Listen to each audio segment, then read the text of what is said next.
Welcome to Co-op Mode. This is the official video game podcast of Secret Friends Unite. This is round 25. I'm Todd Oxter, your host, joined by Mark Carabin, soon to be, well, in a gaming drought due to a certain little one coming to visit you this year. Yeah. The countdown is on for May. We're already looking. We were looking at like what movies we'll be able to see in theaters and what we'll have to wait for it to be released. I think we'll just squeeze in Black Widow, but I don't think we're going to make Wonder Woman. So the big summer releases are definitely. I guess it's going to be tricky. But I think my Switch is going to be my best friend. Being able to take it on the go and it's a little bit more portable and easy to do while you're getting other stuff done. And I think games that are very quick to pick up and put down will also be good. So I'll probably be getting back into Rocket League and that kind of stuff that I can pick up and play very quickly. And if you haven't noticed, I have a bit of a cold, so we'll see how I get through this podcast as well. But it's amazing how when you have the holidays and you're around a bunch of people, especially if there's kids around who probably sneeze in the soup and touch everything, lick everything, then touch it. Yeah. I had a nephew sneeze in my face. It was perfect, fantastic. So sharing is caring. But it's great to start another exciting year off with the Secret Friends family. So I'm excited to get into this.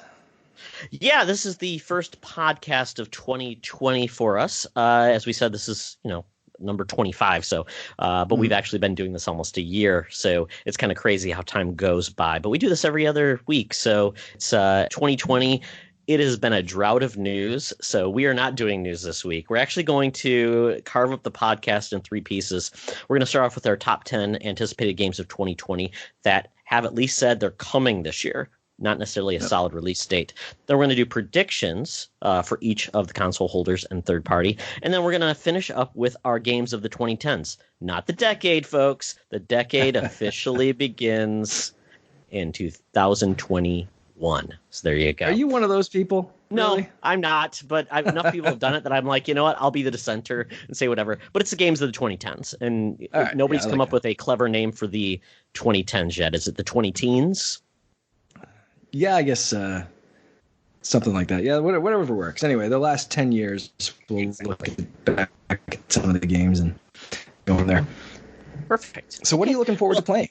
In 2020, man, oh man, I mean, obviously, my pile of shame is still beckoning to me because I didn't play, I think both of us did not get to play a lot over the holidays. So the games that we were wanting to play are still there waiting for us. But 2020, when I looked at what's coming out, I think there's been some lists out there, the top 50 or whatever, and a lot of games are starting to come in January. I think that FE game on Switch is coming. Okay, yeah. What it's called, FE Fates. Yeah. Bobby Pauls loves that game for some reason because he loved every game that came on Switch or on Wii U. But so I'll just start with the bottom, kind of how I rank these. Sure. Number 10 for me, Final Fantasy VII Remake.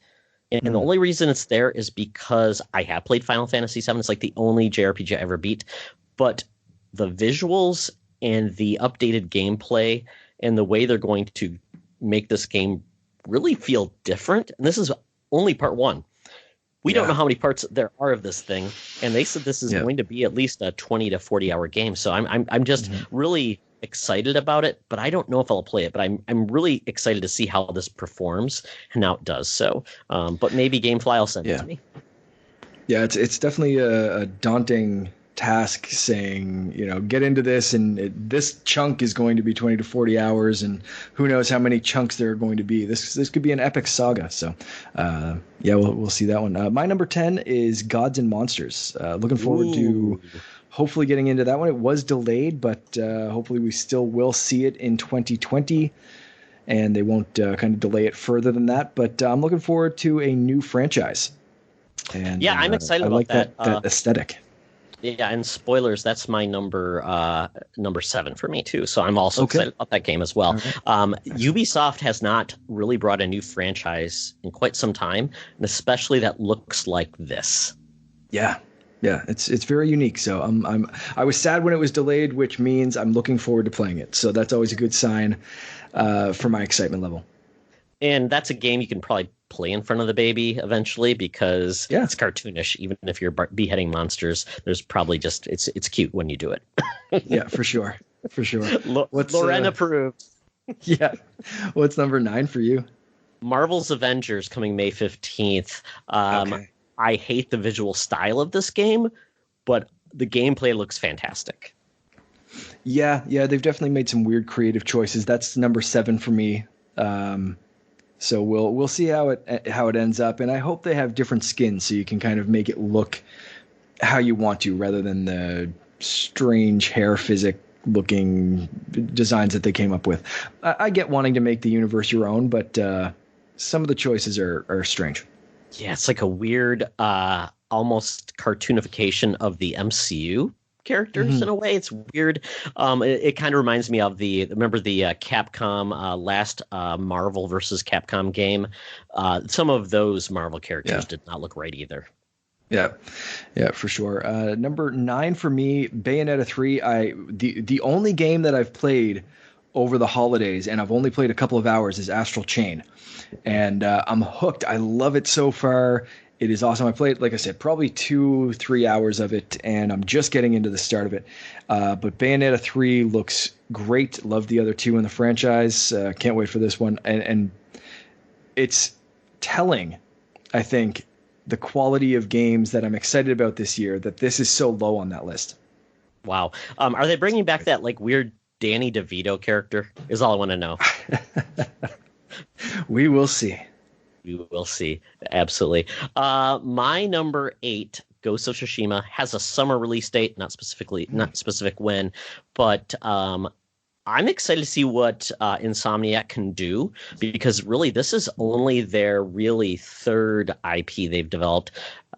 This is going to be, once again, that Sony classic third-party story narrative gameplay, but with sword combat. I'm really excited to see where they go. If it's going to be more difficult, like a Souls type game, or if it's going to be a little bit more, I guess, freewheeling, a little more forgiving, more arcadey. But this game is going to be it's going to be essentially the swan song of the PS4. And one other thing, Bayonetta 3, I don't know if they've even said it's officially to be released this year. So I do have a couple on my list that I'm hoping in 2020. So Bayonetta 3 is going to be one of those. But number 8 is definitely going to be released this year, which is Ori 2, Ori and the Will of the Wisps. Comes out pretty soon. I think it just got pushed back a month. So March, I think we'll see this game, but very much looking forward to it. The first game was fantastic, very emotional right from the get-go, and just a beautifully, beautifully done Metroidvania, but brought some new stuff to the that standard of games, but I'm really looking forward to seeing what they do with the sequel. That was my number 11. Oh, just awesome. Missed the list. Okay. Just missed it. Yep. Mm-hmm. Already mentioned my number 7, Gods and Monsters. Nothing else to say there. I but mentioned I'm excited for Avengers, for 7. Yep. All right. So let's move on to our 6s. Number 6, Breath of the Wild 2. I really don't know if this is coming. I mean, it's a pipe dream. I'm hoping it could, because essentially all of the things are in place for the foundation. The only thing they have to do is add in potentially new character models, new environments, and obviously all of the world pieces. But they aren't recreating the wheel like they did when they originally created this game, and all the physics and everything. It's all there. So I'm hopeful, though, that if it does come this year, it is not just more of the same. I'm hoping it's going to lean into more classic elements of Zelda, dungeons, and I hope they even go further with voice acting, because guess what? People were pretty pleased, except for maybe the quality of the voice talent to a certain extent. But if they got a better voice director, spent a little more money on voice talent, I think people would love it. Yep. That's my number 5. So I completely agree with everything you just said, and will only add that I think it's a fairly good likelihood that we'll get it this year, specifically to combat PS5 and Super Xbox. Yeah. I really, I think Nintendo needs to bring something this fall, whether that's a Nintendo Switch Pro, which has been rumored forever. But I think game-wise, if you're fighting things like Halo Infinite and anything else that the new consoles are bringing up, what are you going to do? You're going to bring Breath of the Wild 2, one of the most critically acclaimed and loved games of the past 10 years, and we'll get to that later. But I think that's a great thing to bring for the fall, and I think they should be all hands on deck trying to make that happen without rushing it too much. So that is my number 5. My number 6, Cyberpunk 2077. Can't wait for that one. Looks good, but so yeah, they're my 5 and 6. So what do you have in number 5? Number 5, Halo Infinite. Nice. I mean, unless something goes completely wrong, this is coming this fall. Yeah. This is the first time, and this is Studio 343. This is their third Halo game. Surprise, surprise. It's amazing that they've actually done 3 of these. And they're going to have their I guess they're going to have their work cut out for them, because this is the first time they've had to launch on not just one system, 3 systems: Xbox One, Xbox Series X, and whatever else variations of that, and PC. And this is going on Game Pass as well. So this potentially will be the biggest audience a Halo has ever launched on, because there's an audience of potentially 45 million Xbox Ones.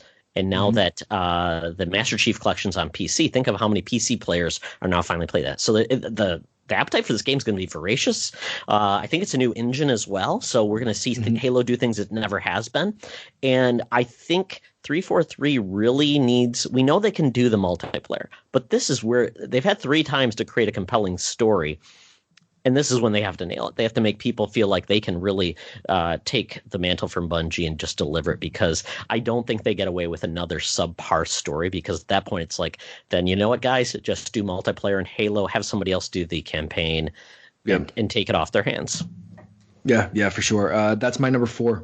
So I agree. Yeah, that's going to be a massive launch, and I think it's a great game to kick off this next generation of consoles, as long as they can deliver on everything you just said. So what else do you have on your list? Because we're up to 4 on mine now. RE3.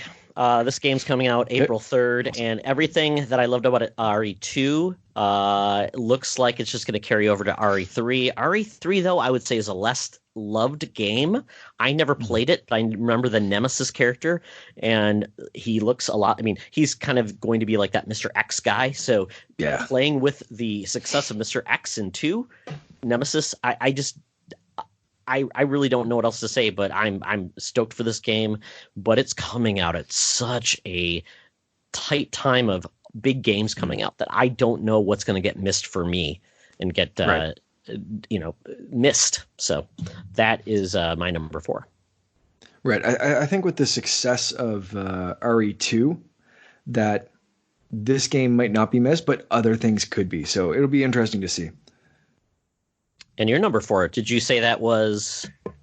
Number 4 for me was Halo Infinite. Yeah. Oh, okay, great. So we're overlapping. So I will go to number 3, and that is Half-Life Alyx. Mark. Okay. That's March 2020. They haven't specifically said the specific date. And the reason why I'm excited about that, Mark, because I had messaged you and told you that I am going to be the proud owner of an Oculus Quest system starting next week. That's so this awesome. This is because my son said, "Dad, that's what I want." And I said, "Well, it's a little too late because Christmas already happened and his birthday already happened." So I said, "This is the deal. I will go halvesies with you if you can get the money." And guess what? He already made his goal. All right. And this thing has been sold out. I mean, apparently it had a very successful holiday. I luckily found it at Best Buy. I got the 128 gigabyte version versus the 64. So it was $100 extra, but my son was fine with that. And this one will come with Vader Immortal. I think that's what it's called, Vader Immortal. Yeah. Yep. So I get just in time because that ends January 30th. But I'm so excited for it. And all the games on VR from this system, when I looked at the space size, they're all small, all under a gig. Yeah, they're pretty small. I don't know if you'd need the extra space, but it's nice to have it just in case. You never know what's going to come in the future, and it's very exciting. I'm a little jealous. I can't wait to have a mini me old enough to be like, hey, let's go splitsies on a VR set or something. That's pretty cool. Well, Mark, just an open invitation. If you and the family ever want to come to the Mall of America, hang out here, see Minnehaha Falls, you are welcome, and then we'll play some Oculus Quest VR. Or I've been told we have both been invited to do a video game marathon out in New York next year. Don't know if your wife will let you go or not. We will see what November but that looks might like. make the that might make the trip with me. Who knows? But yeah, so I'm excited for this. This is Half-Life, a real Half-Life game actually happening. I never thought this was happening. I love the first two Half-Life, so this is one of the other reasons why it's in my top 3. Awesome. My number 3 is Doom Eternal. Loved Doom 2016. I thought it was a great way to relaunch that franchise and go against everything that we had done with shooters for the past several years before that, with cover shooters and regenerating health and all this kind of stuff. And Doom was. Other shooters where you're stuck in a room with 50 demons, and this one was the demons are stuck in a room with you, and I loved that. So Doom Eternal, if they can continue with that, it's going to be fun. That's my number 13, and I loved the first one. It was fantastic. It was a game that I stopped playing and then went back to. Where will you be playing it at? Most likely Xbox One X, but I did double dip with Doom, and I got it on my Switch as well. So we will see, especially given what my gaming abilities will be at the point of release. I might start it on Xbox One X and I have enough, and then take that graphical hit to play it on the Switch. So we'll see. But I really, for that game, I want silky smooth performance, 4K. I want everything. The top that I can get it. So I will settle for Switch, but my first choice is definitely the X. Awesome. Yeah, I'm excited for that game too. The grappling hook is the big, I think, change of mechanics, and that's going to be fantastic. Yeah. Yes. Number 2, Last of Us Part 2, May 20th. I am down for this game. Last of Us is probably we'll talk about games of the 2010s, but the original was way up there for me by far. But this, I don't know if anybody really needed a sequel to this game, but if they thought there was a reason, because they could make any game they wanted, and they had a real reason to do this. This studio is the one I would expect them to make a sequel because they wanted to, not because they had to. Right. This one is probably my number for this year, and it's specifically because of the kind of year that I think I'm going to have, and when this is released. But I do have a comment on this later on, but it didn't make this list. My number 2, again because of the year, and I think I'm going to be focusing on Switch a lot this year. Lego Star Wars Skywalker Saga. Oh yeah. I am looking forward to that. I saw the little mini trailer they released about a week ago or something. Never would have expected this game to be on my top 10, especially not near the top. But again, the Lego games are so colorful and cute and fun and easy to play at little bits of a time that I think this is the kind of game I'm going to need this year, given everything else that's going to be happening. So I'll be able to pick at this and find little hidden Easter eggs and unlock all the characters and do all that kind of fun stuff. I do enjoy the Lego games normally, but I think this year is going to be one where I'm going to need a really great Lego game, and hopefully this delivers. And that's all new. It's not just a remaster of the old games, all which new, is amazing. All 9 films, everything. And I don't even know. It might even include some Rogue One and Solo, so it could be 11 more. But 11 films, yeah. So and hopefully they'll do kind of what they've done in the past with like Lego or Marvel and DC, and include some DLC from other things. So I'm hoping for some Mandalorian DLC, maybe some Clone Wars, some Rebels, all that fun stuff. I will be all in on this game. So yeah, hopefully it delivers. That's going to be Charlie's game of the decade right now. I think, yeah. And if it comes with a Baby Yoda minifig, like with the collector's edition, Mark, I'm all in. oh, it will be the best-selling video game of 2020. We don't For have a sure. release date yet. How come? Yeah, I was surprised with that. I've been trying to. When I saw the new trailer, I was like looking it up, and it's not a solid release date. I really don't know. I really don't know. Maybe they're just trying to finish it up, and they were hoping to get it done closer to the movie or something. But who knows? I'm hoping it still hits the 2020 release date, but we'll see. Yes. So my number one is a game you already mentioned, Cyberpunk. The reason why this is number one versus Last of Us 2, Last of Us 2, I know what that game will deliver. Witcher 3 is a game that if I had included not just new games for Game of the Year last year, it would have been my Game of the Year.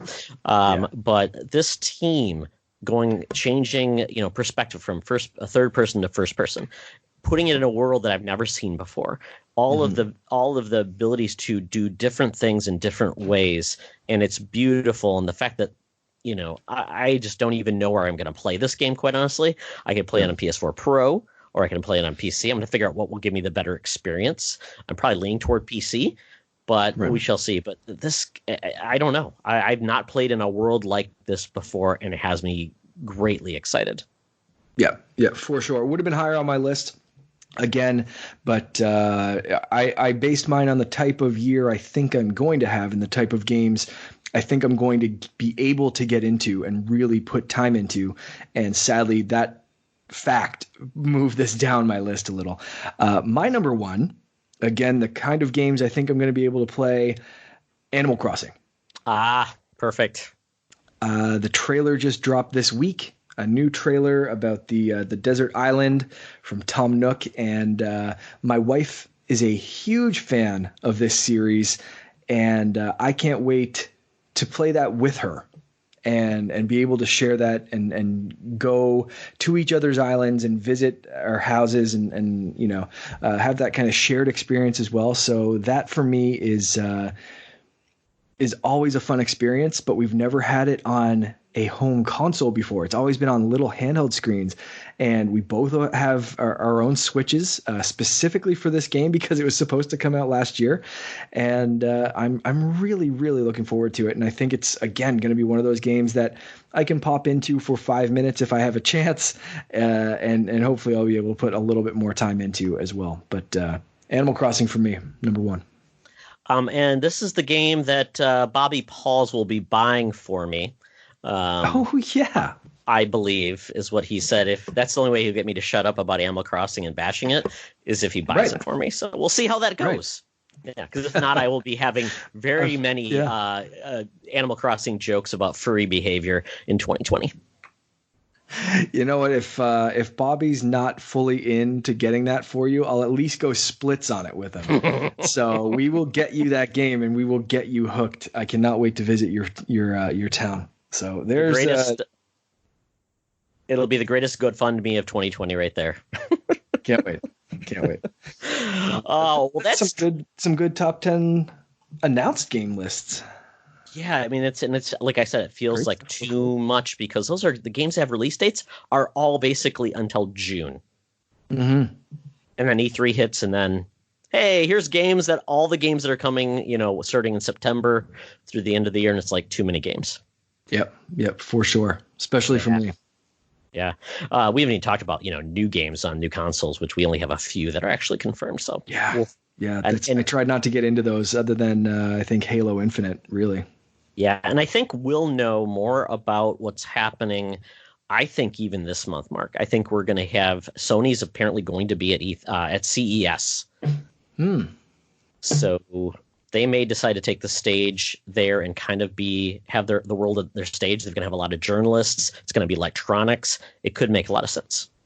Yep, that definitely makes a lot of sense. And also this month, I'm predicting by the next time we record, we will have a Nintendo Direct on the horizon, if it's not already finished by then, because they promised, and if you visit the website, it still says that we will know all of the fighters for Super Smash Bros. Ultimate will be released by February 2020. So they've got a month. to both announce and release this character. So something's going to happen really, really soon. So we'll have that. We'll have Sony, CES, lots to look forward to this year. Yeah, it's going to be exciting just to see, because this is kind of uncharted territory, because if we're following the I guess the pacing that Sony when they did PS4 was, they had a February announcement, and that's where they unveiled a lot about the box. Xbox has already jumped in front of everybody with revealing what the box looks like. So we have got a year of exciting information coming. I cannot wait. I love new console years. It's so exciting. Me too. So what are some of your predictions?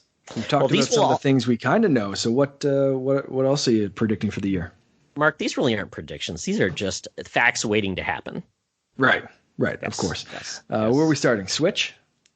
We'll start with Switch. Yeah. Okay. So I think this goes right into the Smash element that you mentioned, and I'm saying that Wonderful 101 Special Edition gets announced. They're going to add Beautiful Joe as a character, because essentially Beautiful Joe looks just like one of the Wonderful 101 characters, Henshin a Go-Go baby, and he is going to be announced as the last Smash character. Oh, Todd, you just got me so excited for this, and if it doesn't happen, you're breaking my heart, because that sentence, paragraph, whatever you just said, it was everything was just better than the last thing you said. That was I like it. Mine for Switch, Splatoon 3 is announced, but they're going free to play with cosmetic microtransactions, very similar to Fortnite. You can skin your weapons, you can get new outfits for your Octoling or your Inkling. And I think we hear about that probably E3 this year. That's a fantastic prediction. I mean, that's a game where the barrier of entry of $60 and the fact that that goes out to everybody, and we've seen how successful, even if you did like a season pass model, it's free to play, and then you, just like Fortnite, they would make so much more money. They would get so much more hype for this game because everybody can play. And that's ultimately what Nintendo's all about, everybody playing their games. So, yeah. And I wouldn't be surprised to see DLC, let's say $20, $30 story mode, if you want to play the continuation of the story, but the base multiplayer game is free to play. Yeah, Fortnite even did the same thing. They had their Save the World mode? Yeah, and you could buy that if you wanted to, but that's why my son bought Fortnite, actually, and then he got into the actual multiplayer element of it. Yeah, absolutely. I think that's a winning combination for sure. Wow, we are off to a fantastic start. Everybody, we are awesome. You heard it from us. It must be true. Let's see. Where are we going next, Mark? Xbox? Sure. What do you think Microsoft's going to bring? You're going to love this one. Fable is finally really announced. We've heard rumblings about this game coming from, was it Playground? The Horizon studio? Yeah.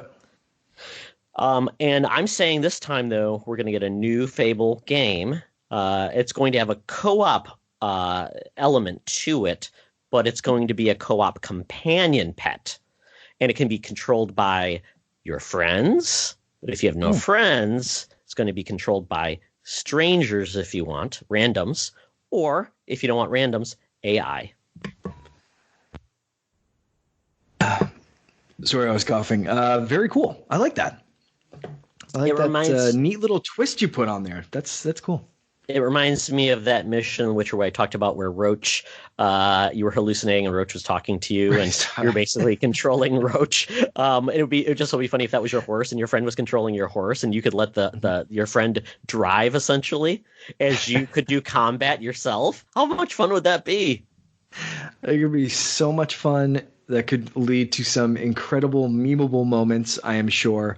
That would be like the Twitch Mixer game of the year for sure. Just watching people Twitch play Pokemon with this of like, who's going to control my horse today? Let's see what randos drop in. So that could be very amusing. Oh, I love it. I love my predictions. I'm the most modest man in gaming. Mine is very much more tame for Xbox. I think the xCloud open beta including iOS, open to the public. Every carrier, every whatever, just open beta drops live at E3. I love that. I love that because with iOS and now that so many other TVs are supporting the Apple, what's the technology where basically you can cast your screen from your phone AirPlay. or your device? AirPlay. AirPlay. My TV supports AirPlay, which is fantastic. Yep. So I could put that. If it supports it, obviously, if Xbox says, yeah, we'll support that. So I could eventually play my games if I didn't own an Xbox on the big screen through my iPad. That'd be awesome. I think the possibilities are we're only scratching the surface of them right now, I think.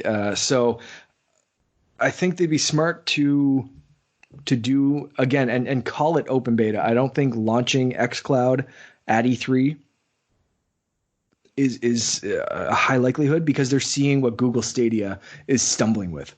So I think keeping it in that beta, that testing program, even if they think it's ready to go, I think still saying, yeah, it's a beta right now, I think is just a safe bet for Microsoft. Absolutely. And they could just extend that beta to everyone and essentially then drop the beta years later and just even say, finally, it's official. And nobody would even notice and everybody would be happy with the service. And because they would say, well, it was a beta. Yeah, exactly. Yeah, I think that's a fair, safe bet. Makes sense. And, getting that ready before before Series X, Super Xbox, whatever we want to call it now,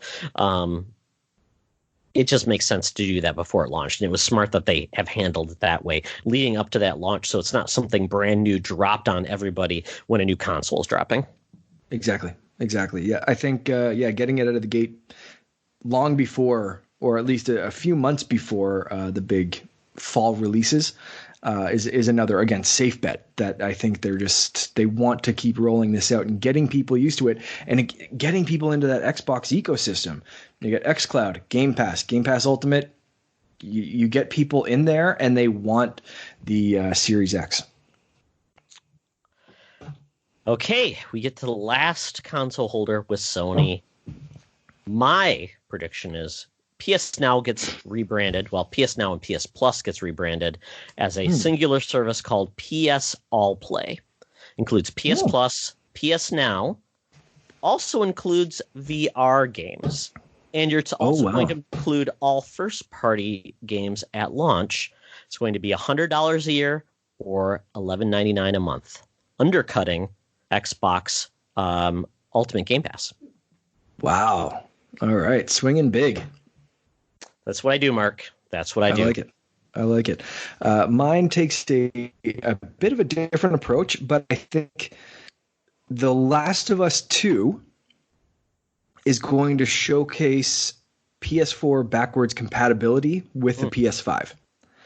And I don't think for that reason that we will get a definitive edition, re-release, or repackaged version. I think they'll say The Last of Us 2, if you put it into a PS5, there are free make PS5 assets, just like we see for the Xbox One X right now. With some games, you can download high-res textures, or it performs better, like Enhanced for X games do on the Xbox One X.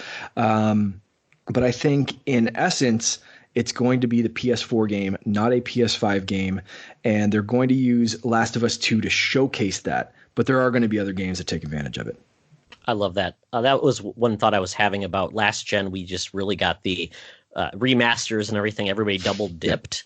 And I don't know, like to your point, I don't know if they'll be able to do that anymore, especially with Xbox saying everything's backwards compatible. And obviously they can give their games extended life by having those patches and those things that makes their games look even better. Because essentially game sales fall off after the first 6 months anyways. So why not have people, when they buy a new system, say, oh, I'll buy that game when it's maybe $30 on a new system. Yeah, exactly. And I think Xbox, I don't know if they have to sell it as much as Sony does, because people are used to those free makes now on Xbox of this 360 game, this original Xbox game is getting a free master of sorts when it gets backwards compatibility. They've done that this generation. So I think for them, it's going to be a bit of a cliff note going into the Series X of, yeah, of course we do this. We've been doing this already. Sony needs something big to push that with their audience. And I think The Last of Us 2 is going to be that game that they focus on. Yeah, that makes a lot of sense. And for those who are physical buyers, there is always going to be an opportunity to basically repackage, put a fresh cover on that game and say best on PS5 if you own a system or something like, or best on Xbox Series X. So there we go. So we wrap up with third party. This one's a little bit more of a potpourri because we don't know what third party will typically bring because they're planning, their base games, but also having to plan for the future. But I'm going to go into EA. EA, I think, is slowly and quietly having a renaissance. It was just announced that the head of Respawn Studios is actually getting to head DICE LA. I don't know if you saw that, Mark. Yeah, I did. That's exciting news. Yeah, so I think EA is finally turning their ship and realizing we're going to go all in on Respawn. We're going to realize that we have made so many sins and we need to correct them, and we're going to get work on the goodwill. And one of those things that they can bring more goodwill on is with Star Wars, because that has been they're starting to feel like, hey, with the latest Star Wars game, it's finally delivering what I think they had promised. And how else can they do that, Mark? By not having another 3-year gap or a 4-year gap? By having EA announce BioWare is remastering KOTOR. Ooh, wow. Okay. BioWare needs a win. That studio is one more miss away from basically being shuttered, which I don't want to happen, but they need to deliver something because, quite honestly, I don't know if anyone's been happy with anything they've done really since Mass Effect 2. Yeah. Or Dragon Age Inquisition. So they need a win. I think this is the way they can do it. People have been asking for this game, and yes, you can still play this game, but it does not look like a modern game any longer. Right. And we know they are working on the next Dragon Age. What's that one called? Something with a wolf in it, maybe? I can't remember. Sure. That's a good call. I would love to see that. And I think it's been long enough that game could definitely use a remaster and a little bit of love to entice more people to play it. Right now, you can get it backwards compatibility on Xbox, I think. But I don't know how many people go back and want to play those old games like that. So I think that's a really good call. Mine is very simple. Just a couple of words and a couple of letters. GTA 5 on Switch. Bam. That's it. Bam. That's it. So GTA 5 just hit. I wrote this prediction down before GTA 5 hit Game Pass. So if you've missed that news, GTA 5 is on Game Pass right now. And I think if they're giving it away for free essentially on Game Pass, the next step is GTA 5 hitting Switch, just so they can continue to make money off of that juggernaut of a game that has not stopped selling since it was released. So where do you go to make more money off of it? You go to the Switch. I think it's a no-brainer. Quick question on that. Does it include online, or is it just the campaign? Oh, I'd love to say it includes online, but my feeling is it might be just the campaign. It would be amazing to include online. I think that would be... personally think it would be a bit of a misstep if it didn't include online, but it wouldn't surprise me if it was just the campaign. I'll put it that way. I think GTA 5, considering it didn't launch with online, I think it could do fine on Switch without the online, because I think most people would realize it would be probably very rough if it ever did show up. Right. Yeah, exactly. Yeah. I love that. That is my third-party prediction right there. Yes. Short and sweet. Yeah, so that's a little bit of the future. Now we're going to look back on the 2010s. We just wrapped up 2019. We are now in the 2020s. But man, Mark, when you were in 2010, where were you in life? I had just met and started dating my wife. And that's about it. I was getting getting a little bit more mature, I suppose, and wanting to kind of meet someone more special and kind of focus on that. And I was working for a university, still traveling across the country, so it was kind of tough to start that. So I also started looking for new jobs and that kind of thing. And that's kind of where I was at that point. 2020, yeah, it was a fun and exciting time of just kind of. We started dating in November, so at this point in 2010, we're still pretty fresh and new, but diving right in. Nice. What about you? Yeah, I was. You know, it's funny. I'm older than you, obviously, but I would have been 34 years old. My son would have been 4 years old. So getting used to still being a dad. I mean, it takes a long time to get through that. But yeah, I mean, life was pretty much. It hasn't changed much after. That's weird. It's like you get into a steady state once you get married and you get a job and those things, because I have had the same job for 14 years now, so it's kind of crazy. So it's not like I've had a ton of changes in that front, and my son didn't have more children or anything like that, and my wife has been pretty consistent with her career too. So but I wasn't podcasting or anything like that. A lot of this life that I have now is probably since 2014, but yeah, 2010 was pretty much where I'm at today. Yeah. Cool. Very cool. Yeah. So what have you been playing in those past 10 years? Oh boy, that's a hard one, Mark, because I was going in to build this list. So we're looking back basically at the top 10 games personally, and we're building a top 10 list of the critically acclaimed games which we felt like really changed the marketplace in gaming itself. So I went through 2010 every year and kind of came up with a list, and some were better than others. I don't know if we're going to give a highlight of 2010, but one of the games I would say in my top 10 was in 2010. Okay. And do you want to start there, or do you want to just go through a top 10 list from the bottom? Let's just go through not year specific, because mine are all over the place. So let's just start with your number 10 game, no matter what year it came out in. Sure. So my top 10 game, number 10, is Journey. Came out in 2013 on PlayStation 3.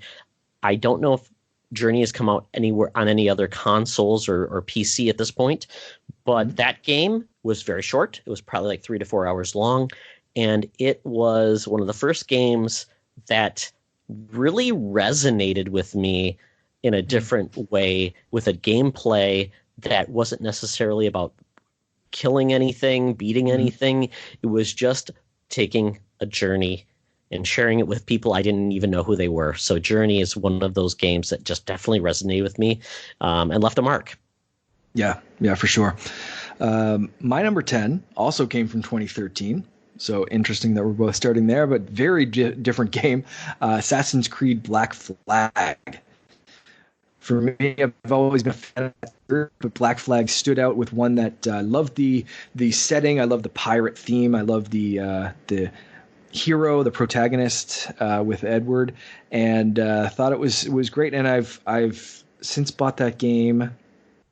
Oh mercy, I'm gonna say I own that game on probably 4 different platforms.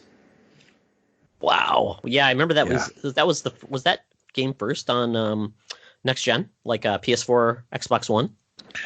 Yeah, it simultaneously launched between PS3, 360, PS4, Xbox One, and Wii U. I think it came out around the same time. Wow. Yeah, I tried it. It wasn't for me, but I know for many people that is like their really favorite of the I guess I would say the original Assassin's Creed games. Yeah, and then they misstepped for years until Odyssey came out, and they kind of got back, and then Origins, or Origins and then Odyssey, sorry. But yeah, so this was like 3, say what you will about it. I enjoyed 3, but I thought 4 was much better. But it was kind of depending on who you ask, a misstep with 3, and then a return to form with 4. Because Edward and Ezio were both very, very charming kind of characters in different ways, though. And then, missteps with Unity and was it Syndicate and whatever else is. Yeah, so Assassin's Creed Black Flag for me though sticks out for sure. Wow. Yeah, I remember some of those bugs from what was it? From Unity. Yes. Oh, those weird faces. The eyeballs in the mouth and no face. Just yeah. That was something. Yeah. Excellent pick. My number 10, South Park: The Stick of Truth, came out in 2014. I am not one that plays a lot of turn-based games, and this game is what brought me back to that genre.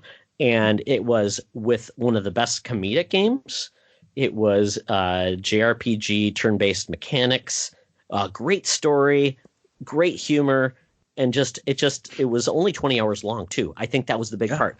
I think that was something I would wish more RPGs would do. Don't draw out the length, make it really compact and compelling, and I loved it. And it just was a really, you don't get many great. I guess what you would say is games with licenses. You don't typically see those as being best of the genre, but I would say this one is definitely put gaming on its ear in a certain way where a license could deliver a great experience. I like it. Great addition. My number 9 is Mario Galaxy 2, 2010. So I did say there was one game from 2010 on my list. But I will, slight spoiler alert, I skipped 2011 and 2012. Oh, wow. So we've got 2013 with number 10, Black Flag. But 2010, Mario Galaxy 2, I thought took the Galaxy formula, improved on every aspect, and just was such a fantastically fun game. Showcased what the Wii could do in a time when people were definitely starting to move on to the HD consoles. The Wii was losing a bit of its luster with most gamers, I think, by the time Galaxy 2 came out. Waggle was over and done with. Motion controls were whatever, but Galaxy 2 kind of stood out for me as a Nintendo fan, especially just to be like, no, this is something we can be proud of. We don't need another whatever Wii Sports knockoff or Just Dance, whatever. This was a gamer's game, right? But it was still accessible. So Galaxy 2 holds a very special place. And I love that soundtrack. Holy crap. The rare Nintendo sequel to a Mario game, same gen, and essentially didn't change anything, but just gave you more of what you loved and refined and made it better. Exactly. What's next for you? So this is a change in my gameplay because with number 8, I brought in Destiny in 2014. Me too. Oh, samesies! Jinx. That's awesome. Yes. I think I put 250 hours into Destiny. That is not normal for me, Mark. I am not a multiplayer game player. I shun it to the most part. I'm awkward socially when with gaming, so that's why I don't play with most people, because I always feel like, what am I going to talk about? I feel weird if we're not talking. Are you getting bored with me? Am I not being funny? Oh my god! Oh, I'm getting distracted and I don't play very well.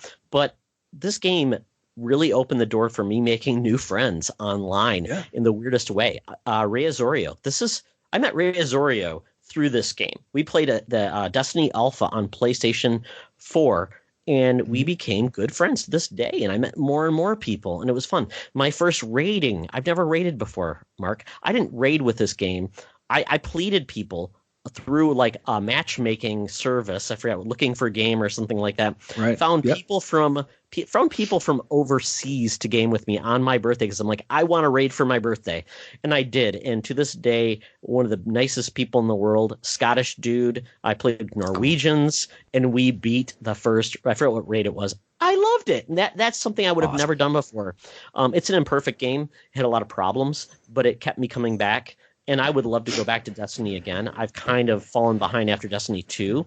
But I think it's one of those games that it was just a hallmark of what changed this generation with PS4 and Xbox One. Yeah, that's the game that got me into this generation. I bought the Destiny White Edition PS4. That is what sold me on this generation. The shooting mechanics were incredibly tight. Everything was just smooth and felt right. It was, like you said, really brought us into this generation of gaming, because it was this cool shared world, that something that, console gamers, we hadn't really experienced much like that in the past. So it was a really, really cool game. And like you said, the rating and this and that and whatever else, the fire teams, it was such a great game. So that was my number 8 as well. Oh my goodness. It's amazing. You look back and you're like, well, what did I do this gen? It's like this gen has brought about a lot of really advancements versus just prettier games, which is what we normally just get. Yeah. For sure. So number 7, The Last of Us, that came out in 2013. It's kind of crazy. That's further down than I thought it would be for me, but it was a compelling game, told a great story, and it was really Naughty Dog telling the world we are one of the best developers of all time. It was brutal, touching, and the fact that even Naughty Dog developed delivered on multiplayer at the same time, which is just crazy. Mm-hmm. I mean, they did all of this plus multiplayer. It's crazy. And this is still, it is still probably some of people's favorite games of all time. It's definitely in my top 10 though. And I loved it.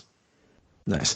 I'm going very different with my number 7, and might be a controversial choice. And I should have maybe run this by you to make sure that we didn't have to pick console/PC games, because my number 7 is Pokemon Go. Oh, I have that on a different list, but we'll go into that elsewhere. But yes, that makes total sense, Mark. Yeah, because it was, one of the first games to successfully, on a massive scale, mix the real world with this digital augmented reality, whether you played with AR on or off or whatever, for battery purposes especially. But it was such a phenomenon. It got people out of their houses and collaborating with each other and walking around in cities and towns across the world, really. And it was such a phenomenon, and they continue to add to that game. It's incredible. So number 7, Pokemon Go 2016.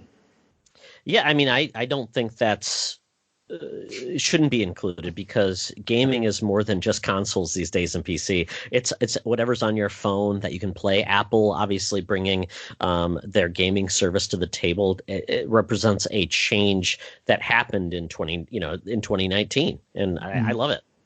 Yeah, my number 11 was also a phone game, Alto's Adventure. Fantastic game. If you haven't played that yet, if you own an iOS device, it's on everything: iOS, iPad, phone, Apple TV, and it is a fantastic game. Very Journey-esque, where you're not defeating anything. You're kind of snowboarding down mountains and doing different little tricks and little missions that they give you. But very, very calming game. But that was my number 11, so sadly didn't make this list. Yeah, for my number 6 was The Walking Dead in 2012. This is Telltale's game, not one of the other crappier versions. This game redefined adventure games and almost replaced like the point and click adventures that I loved back in the day, like King's Quest and games like that. And it made you fall in love with these characters, and your decisions mattered, and people remembered them, and they could come back and haunt you. And I love that type of storytelling. And that's when I tell people why games matter as a storytelling, I guess, platform, is because you are part of what's happening versus being a passive observer. So that's where Clementine became just someone you rooted for, and you could, as a parent, I could definitely, if that was my son trying to live on her own in the zombie apocalypse, it just makes me feel like, oh, my heart just wrenches as you get older, Mark, especially when you have kids. Oh my God, everything when it involves children or parents, I become a blubbering mass of tears. But that game was, and that sadly that Telltale's no longer with us, but they are trying to reemerge from the ashes, the phoenix of that company. Yeah. Hopefully we'll still see that style of game. Whether it's not whether or not it's a continuation of franchises that they started, or some new company picks that up and continues with that style. I think like I said, the point and click adventure game from Days Gone is something that we still need, and we still need those narrative driven story games. So hopefully those don't go away in the next 10 years. My number 6 is Shovel Knight 2014. Ooh. I could not believe that game came out so long ago. They just finished the bundle. This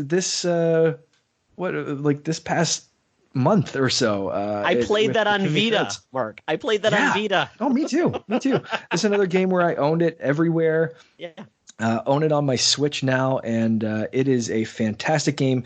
Kickstarter darling, if you will, and just a testament to what a studio can do with fan service and with a solid gameplay mechanics across every one of them. Shovel Knight and the continuations on from there, they all play different, but they all feel like they fit in the same universe. Kind of helped rekindle the retro style with new modern technology advantages in a lot of ways, and there's been a lot of copycats, but no one better than Shovel Knight. So awesome game.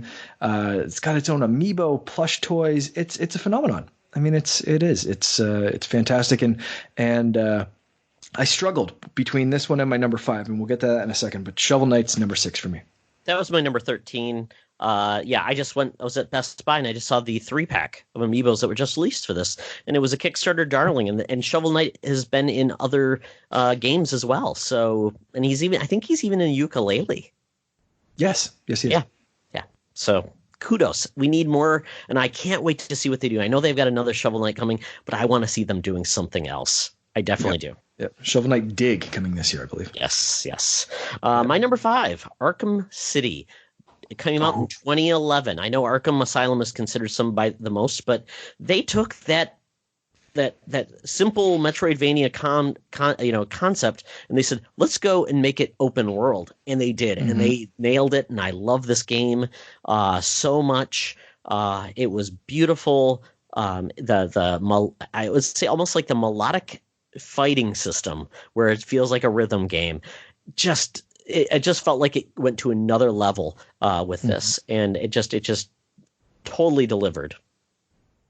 Probably my number 12, and it was sad that I didn't make it on this list because those games were fantastic. My number 5, and again, I struggled with the positioning of this and Shovel Knight, but my number 5 is Celeste. So if Shovel Knight brought back the 8-bit, Celeste, I thought, brought that 16-bit Super Meat Boy, instantly die and instantly come back kind of stuff, but wrapped it in an amazing and important story. And I thought just was one of my favorite games of 2018.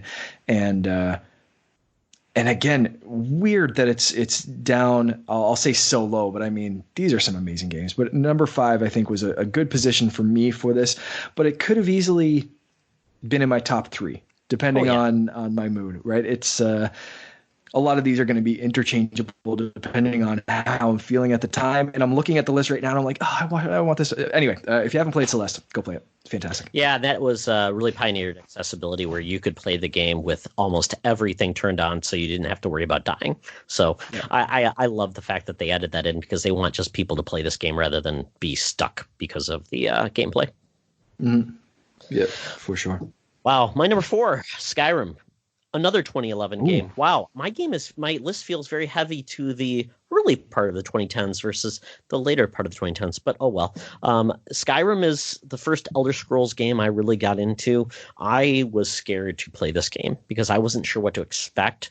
Played it on Xbox 360, and I just was so addicted to play this game every day. And the main storyline, it's fine. It's the side quests and where you get lost, and just the encounters where you're seeing, hey, there's a mage fighting a bear. Let's go check that out. And the emergent gameplay. I love it.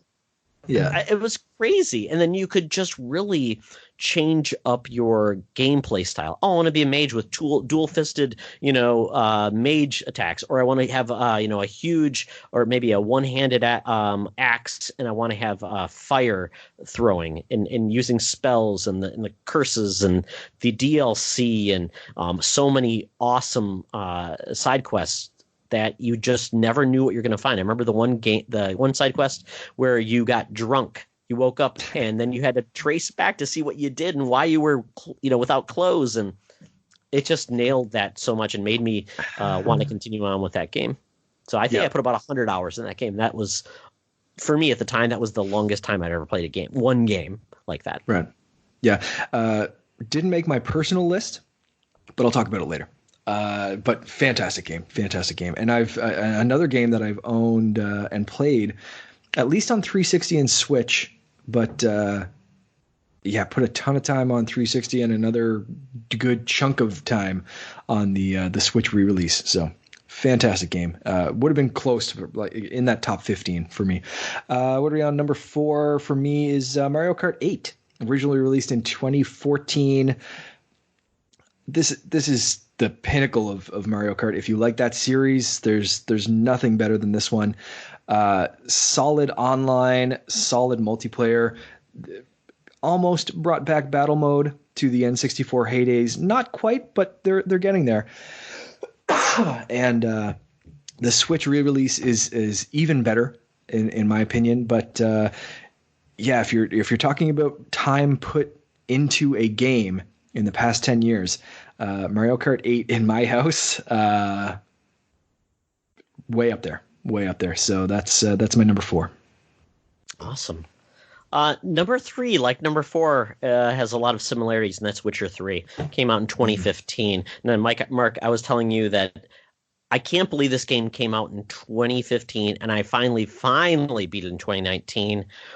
This game, once again, although I would say versus Skyrim, the main quest in Witcher is phenomenal. Once you start getting towards the pass of the end of this game, the way it converges, the choices you made, and the outcome just really shook me. I'm like, I wish I would have known. I had regrets. And it made me, it really hurt my soul when I was going through this. But there were elements of this ending where it kind of felt like a movie. I was like, I was rushing to just complete the task and change the outcome, but the side quest being so compelling and but also being goofy at times and just odd, and the DLC, which they gave you so much DLC for free, but the all extra, basically the Hearts of Stone and the other trying to remember the other DLC. Blood and Wine, yes, were fantastic. I mean, 20-hour experiences upon themselves. I don't know what else there to say, but and look what it's done. Now we have a Netflix series that is just blowing up, and it's probably the best video games have ever been on the screen. So toss a coin to your Witcher. That's right. Right. Yeah, I just started that series last night. Oh, you did? Oh, you did. I was worried. I'm like, oh, Mark, you won't be able to watch this until 2022. No, I started it last night. I got through 2 or 3 episodes. Okay, and probably where we'll continue on. Yes. Yep. I will continue on for sure. I'll probably be finished by the next time we record. To be honest, I'm instantly hooked. It's great. Perfect. My number 3 is Splatoon. Didn't think Nintendo could make an online shooting game. Would never have expected this. I honestly shit on this game when it was first announced.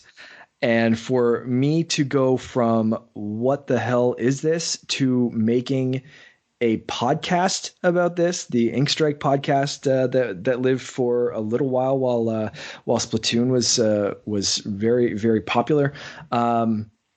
And I sunk a ton of time into this one and the sequel, but I'm putting Splatoon 1 on this list, not 2, just because it was so surprising, so fresh, and so new.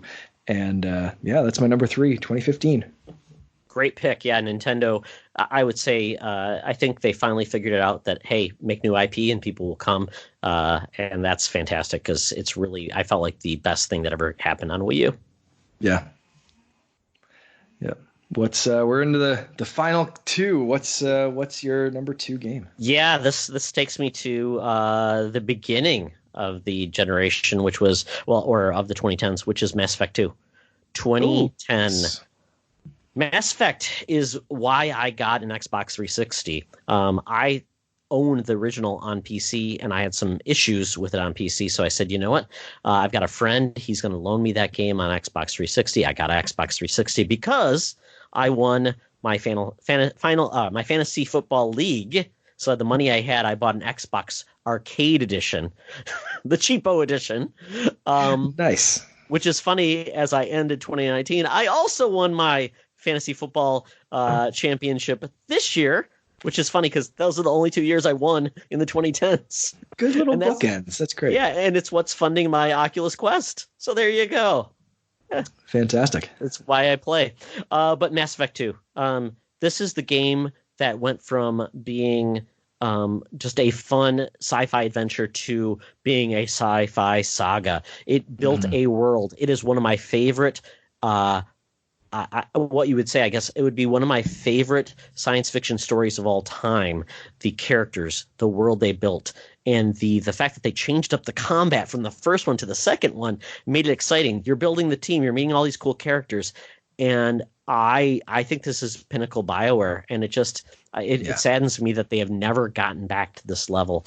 But it is something where I was so excited for, building that final team, who would survive, who wouldn't, and your choices carrying over, not so successfully into number 3, but still the impact of your team that survived that final mission.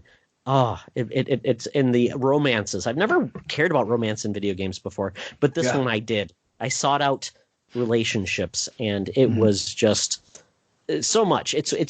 I always tell people, video games are underestimated in their ability to tell stories and bring emotion. And this is one of those games that I felt really did, because it gave you so many hours with characters that you just don't get any other, I guess, media. And they pulled that off, being able to tell small, intimate stories, but also in a universe that felt fully realized, fully thought out, lived in, and you were affecting things on a very small scale in some cases, and also a very big scale. And they weaved that perfectly, I thought, through the entire experience. So fantastic choice. My number 2, very, very different game, but I'm going to go with Fortnite. 2017. Again, you're going very early in the generation. I'm going very late, but I'll talk a little bit more about Fortnite's impact later. But I think from what they're starting off and what they're setting up, I've made friends through Fortnite. I've put a ton of hours into this game. I think the mechanics are incredibly solid, but what they're laying out right now is, to me, very Ready Player One-esque. They are not just building a game; they're building a platform. They're building something so much bigger than what we're seeing now. But what we have now and what we've had for the last couple of years is incredibly fun, incredibly solid, always changing. They are always topping what they've done before, whether through live events, concerts, special events, deleting the entire game, restarting it. It's fantastic, and something we've really not seen before. They've pushed cross-platform. They've pushed cross-platform voice chat. They've changed the industry. Esports, they've everything has been changed. And they didn't even start it off as the game as a battle royale either. No, we thought that game was dead. It's upon such arrival. a pivot. Yes. Yeah, such a pivot from Save the World, which I've played a bit, but it's definitely not something I would have stuck to for whatever 400 or 500 hours or however many hours I've put into this damn game over the last few years. Like, it's an incredible success story. Aside from gameplay, like, I just want to read about the successes and the ups and downs of this game's development. It's such an interesting story. So Fortnite for me is personal because I love it and I put a lot of time into, but also it's just really damn interesting. And all to sell the Unreal Engine. Right. That's all it was. It was just a tool to show this is what our engine can do, and look at that. Look how much money it's made just off that game, and yeah. Yeah, and that kind of showcasing the Unreal Engine when they put things like Borderlands into the game, and you went into this section, and the art style changed, and the like everything changed there. It was, I mean, they do some incredible stuff. It's amazing. So, Mark, we're at number 1 for our personal choices. Mine is God of War. This is 2018, so ending at the end of the 2010s. I've spoken about this game before, but being a father in a game that really highlights relationships in a series that was all about rage and dismemberment and sex mini games. And look how they changed. I mean, they delivered something that made people think of how you could create a compelling action-adventure game, but incorporate really solid storytelling at the same time. Telling stories as you're walking through. You're in a boat, and you've got stories being told to you and conversations that build upon it. And just making new gameplay that I felt like, wow, that was like when you first throw that axe and it comes back to your hand, and it's like, that feels so solid. And that's how Thor felt. I don't even know what else to say about this game, but it's amazing what Sony leaned in on this generation and what they were able to achieve by leaning into old IP and making them fresh and really being daring. And I'd like to see that with more IP holders. Especially with the start of this generation saying single player's dead. And even through this generation, single player's dead, single player's dead, single player's dead. And Sony has continuously shown that not only is single player alive, but single player is thriving with stories that are impactful and amazing. And they've shown that time and time again this generation. And it's like, how are other companies not catching on to this sooner? It's insane. Yeah, it doesn't have to be a walking simulator to tell a good story. Yeah. My number 1, again, definitely flipped a franchise on its head and changed up a lot of the formula. Maybe not as deep of a story, but Breath of the Wild 2017, I thought really changed things up, really showcased what an open world or open air game could do, as Nintendo called it, open air. But really, I mean, took every aspect of Assassin's Creed games and all these other open world adventure games and just said, no, we can do that different. And we can fit that in the Zelda universe, but we can also make it our own. So that's my number 1. Yeah, I think that was the first time we saw Nintendo, even though they didn't really admit they were watching what the industry was doing. They realized other people are bringing things forward, and we can take that and make it our own. And I love that because the industry gets better together. We build off of each other, and I hope they will use that going forward because it makes new experiences. Versus this is the 85th time we've seen Zelda go to that dungeon, get this power up, this boomerang, and the fact that they were brought in weapons being destroyed. That's like heresy. That's heresy, Mark. How dare they do that? And they made Zelda talk. Oh my God. It's over, Mark. Yeah. The series is over. Burn it. Just wild. Wild. Absolutely wild. It's all like Breath of the Wild. Now we're into the top 10 critical, but we're only bringing each of our top 5, and then we'll build a list out of that. And this isn't any particular order. This is just the games we felt that really brought something fresh, new, and potentially changed the industry. Mm-hmm. Yeah, I think it's important to look at this, and we talked about this one and said, does this necessarily have to be games that we loved or we finished? I played every game on my list, maybe not finished every one, and they might not be my personal favorites for sure. There are many on this that aren't on my personal, but I think when you look at games, like you said, that impacted this decade and will continue to change things for the decade going forward. What are those games? What do we think those games are? So let's get some 10 games. What's your first one? I'm going to say Breath of the Wild. It was definitely not Okay. my top 10, not even my top 20. I appreciate what they did, and I know that people love it, but it just didn't stick with me like others. But the fact is, it's more important for what it did to Nintendo and their approach to Yeah.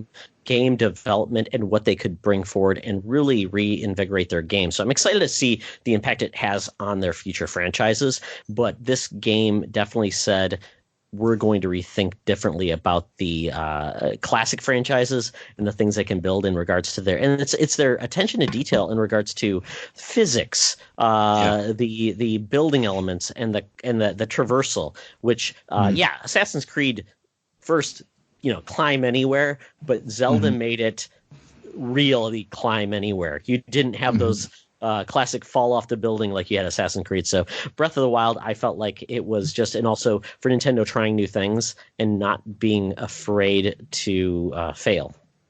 Yeah, and it was different from games like Skyrim or something where you could kind of glitch up the side of a mountain and find something, and it was, whatever, and glitch your way through this dungeon or through this puzzle.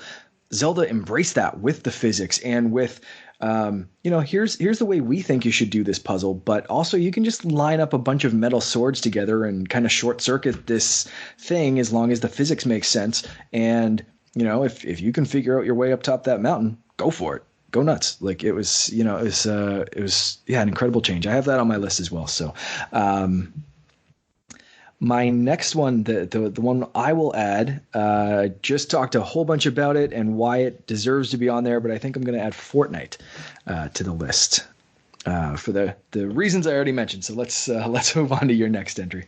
And I'm going to do a complimentary pick. And I didn't have Fortnite, even though I know Fortnite is important. I had PUBG because without PUBG, I don't think Fortnite would have pivoted and made a battle royale mode. PUBG really pioneered the spaces. It was essentially a mod of another game, and they made essentially battle royale. And this is one of the top selling games of all time, and people think it's dead, which is just crazy.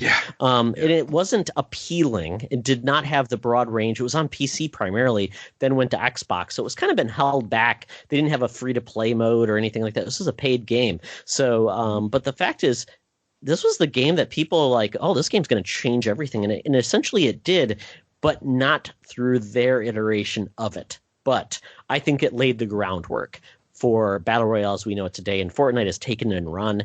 But we've got Apex Legends that also paired off of that. So that's why I said PUBG rather than Fortnite, even though Fortnite is the most successful variation of that genre. Yeah, for sure. And I tend to give Fortnite a little bit more credit just because of, again, the world building stuff that they do and the stuff that they push. But absolutely agree with you that PUBG, I don't think without PUBG, I don't think Fortnite would have done that pivot to be where they are now. So it's almost one of those kind of chicken and egg and who made what happen kind of thing. But I think you're right on with that. For my next one, I'm going to add Minecraft. Ooh, I have that as well. Okay, yeah. I think it's on every platform. It is such a popular mainstay franchise game now. Started so small, purchased by Microsoft, global phenomenon. It's what more can you say about Minecraft than it's since it was released, it's become just a staple of gaming. It's incredible. And I think we noticed that was alpha in what year was that? 2013? Yeah, something like that. When you pointed that out to me, it was like, oh yeah, okay, I need to, maybe not my personal games, but that needs to be on impact games of the decade for sure. Yeah, small little company, Mojang. I mean, look at they were bought by Microsoft. I mean, this is the most successful indie game of all time, bar none. Yeah, for sure. I had Dark Souls, Mark. The reason why I had Dark Souls, That's my number 6. It's a game series I could care less about, but the fact that it created a new genre, Souls-like, you don't get that every generation. And it was a game series that didn't want to, it was not out to please anyone. It was making a game for people that like hard things and wasn't apologizing for it. Hey, you want an accessibility mode? There's a game for you. It's called Kirby. I have it on my list for the exact same reasons. I'm so glad you added on yours too. It's not every day that we get a whole new type of game, and you nailed it right there. There's a Souls-like kind of game. It's that's it. So next up, I'm going to add a game that, again, just barely didn't make my personal list. Skyrim. And it's probably on your list as well. It has been ported to everything up to Amazon Alexa. That's right. My brother was playing that over the holidays. We were playing, and we decided, there you go. So Alexa play Skyrim. Sorry if I just set off anyone's devices there, but for the game to have that much scale, and again, going back to Breath of the Wild on this list, I don't think those kind of big games, Assassin's Creed, Breath of the Wild, all these kind of games kind of owe a lot to Skyrim's formula setting the pace. Absolutely. And just think, 2011 was the last time when Skyrim was officially released. We will not get a new Elder Scrolls game until at least 2024. Who else passes up the opportunity to make a sequel to one of the most successful games of all time? Yeah. Crazy. It's wild. I'm going with Pokemon Go as my next one. It's not a game I number played. 8. Yeah. Oh, okay, great. Yeah, it was a game. I moved it down my list, but continue. I mean, this is a game where people thought it was going to be a flash in the pan. People were falling off cliffs trying to catch Pokemon, pushed off land, had horrible fan events, and it still exists today. It's flourishing. It's probably one of the most successful mobile games of all time, and it's coming from a creator in regards to Niantic, which was a partner of Google with Pokemon Company, which is Nintendo. It's just a weird bedfellow of weirdness, and it's still thriving. Yeah. I don't know. You never would have thought this game would happen. These companies would get along and all this kind of stuff, but it was a perfect storm of nostalgia and new technology and just and it's funny to this game has done so much, and you would have thought Harry Potter or some other franchise would come along. They've tried it with Harry Potter, they've tried it with Ghostbusters. You would think that they'd be able to catch that lightning in a bottle more than once, but from what I have seen, from the people I talk to and know, from my own personal experiences, Pokemon Go is the one that's here to stay, and the others are kind of a flash in the pan. It's an incredible phenomenon. Oh yeah, glad you have it on your list. Yeah. All right. How many do we have right now? We have Breath of the Wild, Fortnite, PUBG, Minecraft, Dark Souls, Skyrim, Pokemon Go. I'm going to add. What am I going to add here? Oh mercy. Shovel Knight. I'm going to add Shovel Knight for the reasons that I mentioned before. Kickstarter, retro inspired. Again, one of these fan service games that has continued on for, when did we say that was released? 2013, 14? Mm-hmm. And just finished up delivering what it promised fans in 2019, 2020. It's incredible. It's, yeah. I don't specifically have a game for this, Mark, and maybe you do, but I have a genre that I felt like came alive, and there are many games that played this way, and I think of Dead Cells, which is roguelikes. Oh, okay. Roguelikes impacted this genre so much. How many roguelike? Everything became. It's a roguelike. It's a roguelike. It's 8-bit roguelike. It's this roguelike, and it's like. I think of Rogue Legacy, Dead Cells. I was just going to say probably Rogue Legacy started off this whole. That's the first one that I played. The really popular one that everyone said, you need to play this. So I'm going to suggest Rogue Legacy. See if you agree with that. I totally agree with that, because that's the game that got me to say there's ways to make this so it's enjoyable to die and come back. When you come back in that game, the fact that your ancestors have weird abilities like I'm colorblind or I see upside down or I do this. And my son was just playing it just a few days ago and loving it. So And it's a game where you don't feel like you have to beat it. It's just a game you experience and you're fine with that. Yep. I like it. That would be my 5. Okay. I have one more to add to this list. I want to make sure I get something. What's on my list? We've kind of taken bits and pieces from my list right now, but the next one I suppose would be on my list. Oh, this is a tough decision because these ones in this order, I'm gonna see what you think about this because I have right next to one another, and I was deciding on the ordering of them: GTA 5 and Rocket League. Very different games. Ooh. Rocket League for esports, Indie Darling, again showing off what an engine can do, cross-platform, early adopter, and then GTA 5 for such a massive ongoing continuation of the franchise, adding online, continuing to support it, millions in copy seller continuously. 2 very different games. What do you think? Rocket League. The reason Rocket League really matters is because this was a game that until it went to PS Plus and you got it for free, people weren't talking about it. Once it went to PS Plus, it erupted. People were just glomming on, and then it just exploded, and it had to be everywhere. And they pushed console makers to say, hey, you don't want everybody to play together? We do. We're going to flip a switch. And the Emperor wasn't wearing any clothes. They basically said, oh, we're going to keep this game because we have skins that you can play.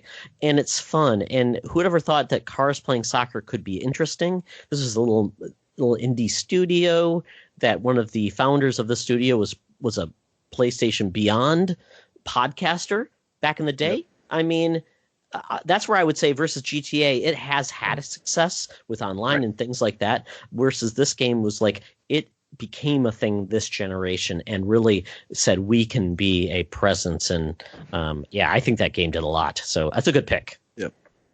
Yeah. I like I said, when I was making this list, those 2 were right there next to one another, and I tossed back and forth, and I think honestly it was the Game Pass announcement that I was like, oh, okay, yeah, GTA 5 is still quite prevalent, and I put that a little bit above Rocket League on my list here. But no, I think you made the right call there with Rocket League being. And guess who just started playing Rocket League again? Bobby Pauls. But oh really? Oh, just awesome. Out of the blue, I saw him posted that today. I'm like, so I'm thinking like, yeah, that's something that gets people in the gate. It's amazing that people are just still discovering that game, and it's like it's simplicity with a lot of difficulty. I love going back to that game every once in a while, and I'll just jump in, I'll play a few matches, I'll spend an hour or 2 playing some matches, and then I'll put it down and I won't think about it again for another couple of months. But it's always there, and it doesn't take long to remember how to ride that bicycle. You know, it's easy to figure out, but difficult to master. And I love watching those videos of, I made this amazing save, or look what I just did, or I can't believe I just did this in Rocket League. And those videos will make me go back and play it. And it'll take me 1 or 2 matches to be like, okay, I do this to do this. And then I'll be pulling off those crazy flipping spin moves or epic saves or whatever. And you feel so good about it. It's an amazing game. If somehow you've missed it, there's so many great license vehicles too, from Batmobiles to I think Ecto-1's in there, the Jurassic Park, Back to the Future. Yeah. So many fantastic vehicles. Hot Wheels. It's a great game. And Zero Dead Hookers. Yes, and a game that's shown how to do DLC right.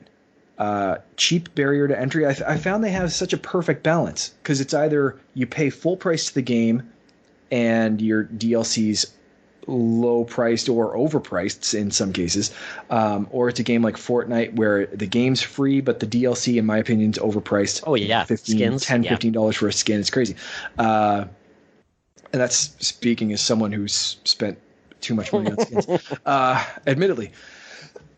But Rocket League, it's reasonable. You know, if you didn't get the game for free, it's what, a $20 barrier of entry if you don't get it on sale or something like that. But it is on Game Pass and everything now. but the DLC is very reasonably priced. I think it's definitely deserving a spot on this list. So, recap the list. Absolutely, We've got Mark. Rocket League, Rogue Legacy, Shovel Knight, Pokemon Go, Skyrim, Dark Souls, Minecraft, PUBG, Fortnite, and Breath of the Wild as our personal list of what we think are some of the critical games of the last 10 years. And people are yelling at us and screaming at us, and that's okay. And Absolutely. And if they want to be heard, Mark, they can do that by reaching out to us. And you know how they can do that? Well, we have a thing called the hotline. 872-225-2496. Leave a voicemail, 3 minutes or less. Give us your opinion, your review, your hot take. You can also post something in the Facebook group or the Facebook page. You can always tweet at Mark at @the_Canardian, @Toxtra, and also at Secret Friends U. Mark, it's been a pleasure as always. This is going to be an interesting year. Bring the baby with you when you podcast. Yeah, that's awesome. Yeah, no, it's going to be a fun year. I can't wait to play the games that are coming out this year, to see the new announcements, to experience new console generations, and see the technology change with things like xCloud and Stadia, and also, you know, have a baby. So that's going to be fun. But yeah, we'll be along for the ride for the whole time. So, but let us know. Yes, like Todd said, I really want to hear what people's top 10s are and what they think, you know, personal versus critical. I love that we did that, because I think it's important to think of things critically and the impact that they've had in the last 10 years, versus, you know, oh, I really liked this game, you know, and it's really cool. You know, I don't think the end of this year, Lego Star Wars Skywalker Saga is going to be my top critical game of the year, but you know, it was my second most anticipated game. So I think looking at things like that is really interesting. So yeah, definitely let us know in the group, Twitter, wherever. Excellent. Well, this is going to be a fantastic year, 2020. We are going to do new things in the podcast. We're going to have guests. I think it's going to be a regular part of this podcast, interviews and things like that. And what I'm hoping also as well is we'll be able to do some giveaways. I've got some codes I'd like to give away as well for contributors that add to the podcast as always. So with that, thank you for joining us on this journey of the past and the future of gaming. And as always, it's always better to game together. When a humble bard graced a ride along with Geralt of Rivia, along came this song. When the White Wolf bore a silver-tongued devil, his army of elves and his hooves did they revel. They came after me with masterful deceit, broke down my loot and they kicked in my teeth, while the devil's horns minced our tender meat, and so cried the witcher, he can't be bleed. Toss the coin to the witcher